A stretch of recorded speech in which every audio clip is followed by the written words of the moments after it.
Abaana ba Empire baaniriza Dr. Jose Chameleone ne Juliet Zawedde munnange masanyu esayidi eno, ate nga Paalaso munnange n'abaana ba AK47 munnange abatutteko esayidi eno okubalambuzaako. Bamita Jaminanti, nsinzizaako Jaminanti ge ngenda kubeera nga nkutegeezako, ngenda kubeera nga ntandika n'akatambi awo mu maaso ate nzije n'omuyimbi Paalaso. Kati munnange Chameleone abaana ba Empire munnange bamwaniriza wali mu masanyu era nga bolaba nga bawanise ekigambo nga kuwandiikiddwako nti no Empire loves Jose Chameleone esayidi eno, era nga bolaba n'omukyala Juliet Zawedde kosa n'omwami Chameleone.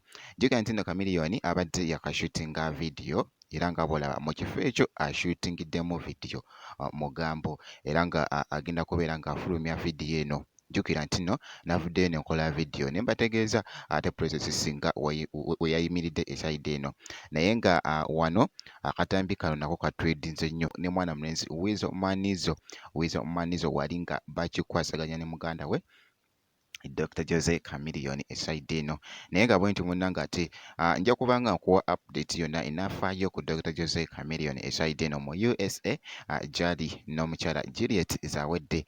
Kati munnange awo kankugyewoko ate nkutegeezeeko Paalaso n'abaana ba AK47 omugenzi AK47 afunayoko akadde ebiseera ebisinga n'abalambuzaamuko, era nga bolabaawo babadde ku mbalaasi wali nga wagira wabaweekamuko waggulu wali wabalambuzaako ate esayidi eno eruuyi eno, era nga bolaba munnange ate mu katambi ako akageetinze vayiro ate wali munnange ate ku mukutu munnange ate ogwa TikTok ye mwana mulenzi ate Paalaso. Jjukira nti no Paalaso era ku sayidi y'emu yakata vidiyo bwe nkwagala, era nga osobola ogiceekingako, era nga vidiyo yeeyo muganda wange kiri mu kutambulira ddala, vidiyo eri mu kutambulira ddala bulungi nnyo. Wali ku mukutu gwe munnange ate ogwa YouTube osobola ogiceekingako mwana mulenzi ku vidiyo eyo empya ate gye yaleese omuyimbi Paalaso.